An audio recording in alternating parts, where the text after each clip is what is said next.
Assalamualaikum warahmatullahi wabarakatuh. Halo guys, gimana nih hari pertama puasanya? Semoga semuanya sehat dan tetap lancar sampai dengan hari terakhir. Oke, gue langsung aja ke topik yang pertama. Jadi kemarin kan gue udah sempet bilang gue mau bikin topik selama bulan Ramadan. Nah, karena Ramadan kita ada 29 hari atau 30 harian lah ya. Insya Allah gue akan membuat konten yaitu spill 25 Nabi dan Rasul. Asik. Nggak, ini bukan spill biasa ya, tapi lebih ke apa sih keunikan dan ciri khasan suatu di nabi-nabi yang kita sudah tahu siapa aja. Nah sih, ya kita tahu tapi kita mungkin ada yang nggak hafal ya. Jadi kita mulai dari yang pertama langsung aja. Check it out. Karena ini nggak diedit-edit videonya, jadi kayak langsung aja ya. Oke. Yang pertama ada Nabi Adam alaihissalam. Nah, jadi tuh emang penciptaan Nabi Adam itu nggak serta merta kayak Allah iseng aja cuman kayak mau ciptain gitu, nggak kayak gitu ya guys. Jadi yang paling pertama Allah ciptain itu adalah bumi dan langit. Bumi dan langit itu diciptakan konon katanya selama 6 hari atau 6 masa. Nah, kalau di perhitungan manusia, satu masa itu atau satu harinya adalah 1000 tahun lamanya. Bukan tulus ya guys. Lanjut, setelah bumi dan langit diciptakanlah para malaikat. Malaikat itu tugasnya ngapain? Malaikat itu selalu bertasbih kepada Allah, nggak pernah makan, nggak pernah tidur, nggak punya hawa nafsu. Pokoknya ya udah deh, berbakti teruslah sama Allah. Lanjut, setelah malaikat dibuatlah jin dan iblis. Nah, konon katanya iblis ini adalah versi terjahat dan versi paling durhakanya suatu penciptaan yang diciptakan Allah dari api ini guys. Jin dan iblis ini yang paling jahat dan durhaka. Lanjut, setelah jin dan iblis diciptakan, Allah itu ngasih tahu kepada malaikat, wahai malaikat, kelak akan aku ciptakan manusia yang gunanya untuk mengatur hal-hal apa saja yang ada di bumi. Akhirnya diciptakanlah Nabi Adam alaihissalam dari segumpal tanah. Nah, tadi diciptakan manusia untuk apa yo? Diciptakan manusia untuk menjadi pengatur di bumi. Ditinggal lah. Tapi sebelum mengatur bumi, Nabi Adam ini tinggal dulu nih di surganya Allah.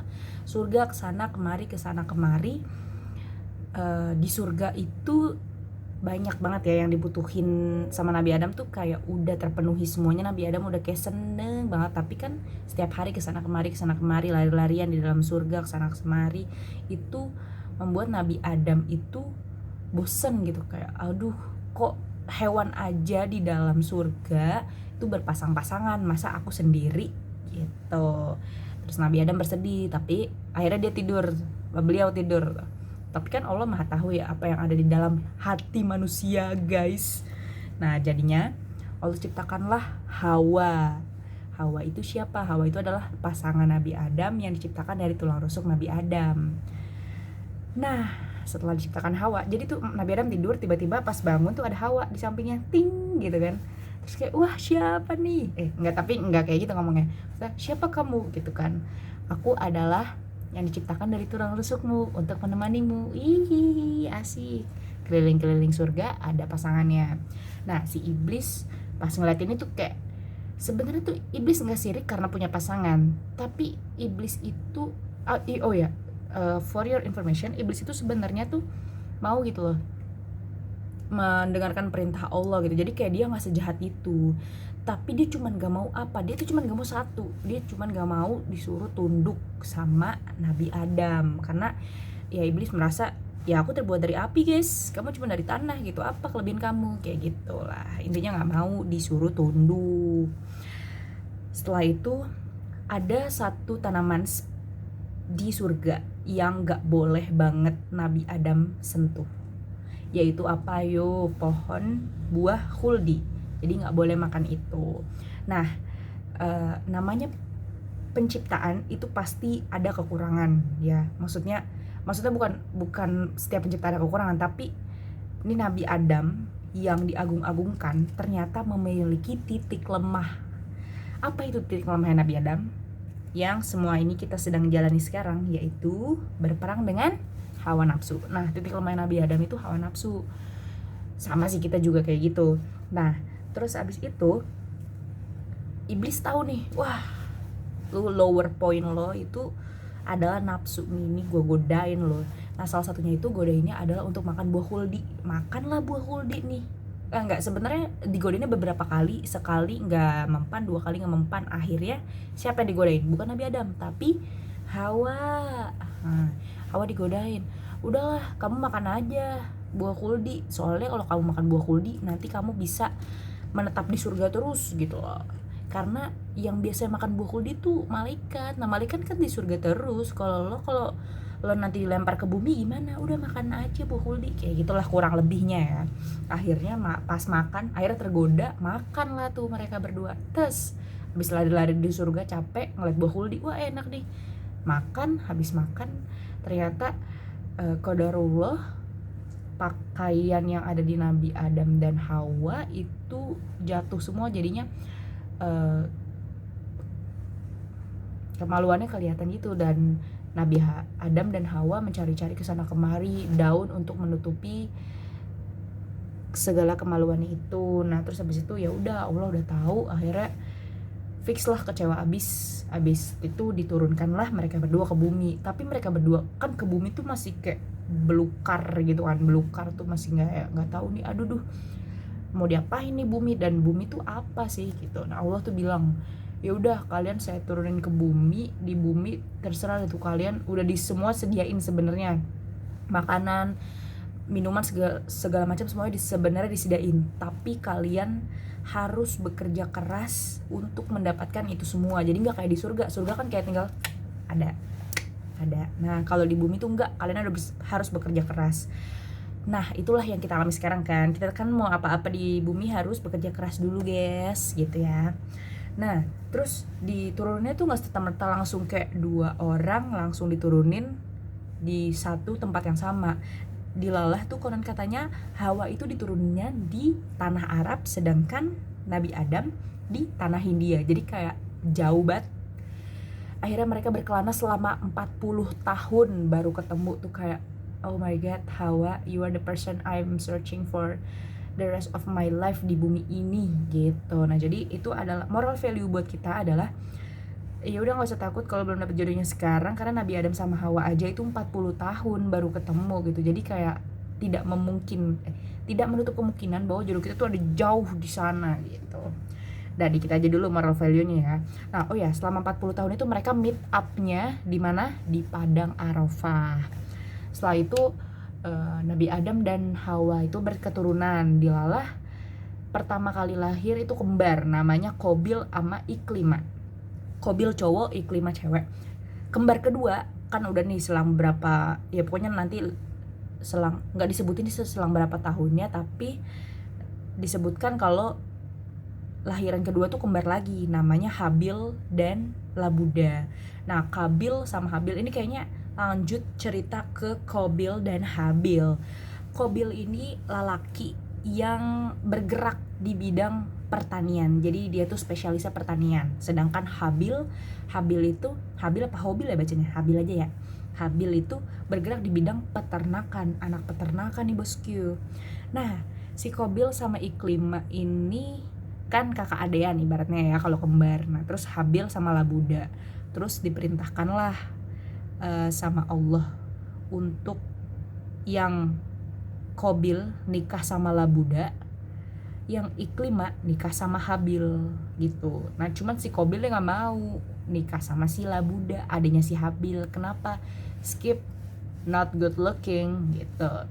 Nah cuman tuh kayak iya udah emang disuruh nikah gimana sih gitu. Good looking atau enggaknya itu nggak masalah, harusnya tidak bermasalahkan ya, tapi si Qabil ini mempermasalahkan. Akhirnya Nabi Adam memerintahkanlah keduanya untuk mempersembahkan sesuatu kepada Allah di atas bukit. Nah karena si Qabil ini anak pertanian, jadi nyerahinlah gandum hasil pertaniannya. Cuman gue juga bingung kenapa dia nyerahinnya kayak jelek gitu, gue gak paham sama dia si Qabil.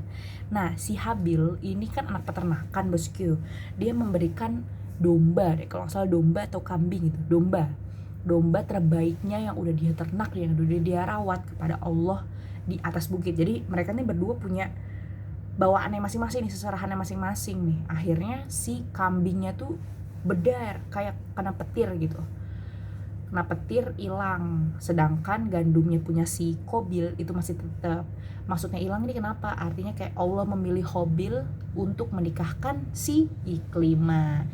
Kenapa sih Qabil nggak mau kan sama Labuda? Labuda nggak good looking, sedangkan Iklimah tuh kayak chance parah gitu. Jadinya kayak Qabil maunya sama adiknya sendiri, padahal kan enggak gitu. Akhirnya ya udahlah, getting married both of them. Pas getting married, Qabil nih cikal bakal manusia yang terhasut setan kedua setelah Nabi Adam dan Hawa itu, guys. Dihasutlah si Qabil sama si iblis nih buat bunuh Habil. Lah bunuh aja, bunuh biar lo sama Iklimah, guys, gitu. Jadi pertentangan antara dua kubu itu enggak ada asal mulanya gitu loh. Kita tuh kenapa sih kayak sering banget sikut-sikutan demi dapet yang good looking, itu ada sebabnya. Nah terus habis itu ya udah nih, akhirnya si Qabil terhasut sama iblis untuk membunuh si Habil. Dibunuhlah Habil, tak gitu kan. Itu dibunuhnya tuh kalau di buku yang gue baca itu pakai satu apa sih, satu kayak dipukul pakai batak kelapa gitu, tak gitu, sekali dipukul meninggal boy. Ya mungkin kepalanya ya dipukul, jadinya kayak udah meninggal deh habis itu. Nah terus habis itu Qabil worry, aduh meninggal lagi nih Habil kan, duh gimana nih, dia nggak tahu harus kayak gimana. Nah Allah kan maha tahu, dan diturunkanlah 2 burung gagak sebagai simbol untuk mencontohkan kalau ada orang meninggal tuh diapain gitu.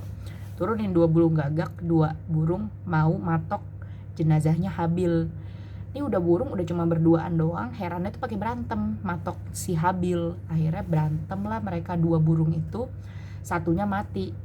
Nah pas satunya mati, si burung gagak yang satunya yang hidup ini gali tanah terus masukin gagak yang mati ke tanah. Nah begitu pula yang dilakukan Qabil ke Habil. Jadi gali tanah, Habil masukin ke liang lahat, tutup gitu. Ya udah Qabil tetap worry, kejelasin ke orang tuanya kayak gimana. Aduh masa kayak, mah tadi aku habis bunuh adek aku kan, kayak nggak asik gitu kan. Ya udah intinya ya udah akhirnya ya pokoknya Nabi Adam nggak tahu lah, karena pas di bukit tuh udah kelihatan nih Qabil kok aneh nih bocah gitu. Nah terus ya udah akhirnya ya Nabi Adam sama Hawa merasa feeling sad gitu lah. Dan di buku ini dijelasin kalau ya karena mereka berdua itu pada dasarnya adalah manusia biasa yang bisa merasakan rasa sedih gitu. Terus pas gue baca ini kan kayak simple banget ya kata-kata gini, tapi tuh reminding us gitu loh, kalau if reminder for us that it is okay to admit our sadness gitu loh. Karena ya udah kita manusia gitu. Tapi jangan terlalu larut di kesedihan. Ya udahlah akhirnya diceritakan kalau Hawa melahirkan anak kembar lagi, terus habis itu berkembang biak.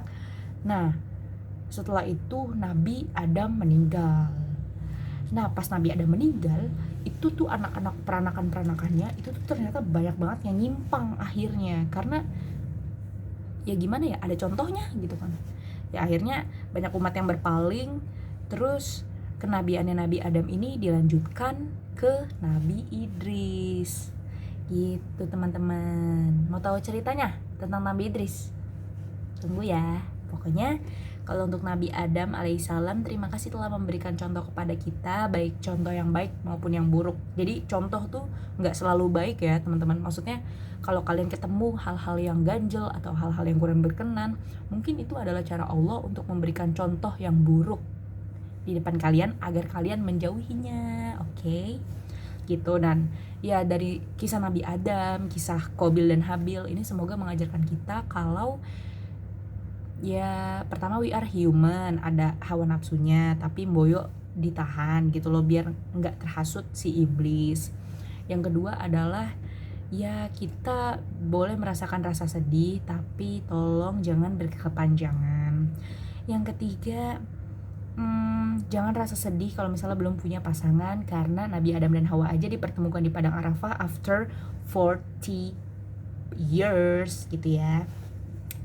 Ya itu sih yang bisa diambil moral value-nya untuk konten Nabi untuk konten dengan tema Nabi Adam alaihissalam. Semoga kita dapat mengambil contohnya dan bisa menjadi the best version of us as a human.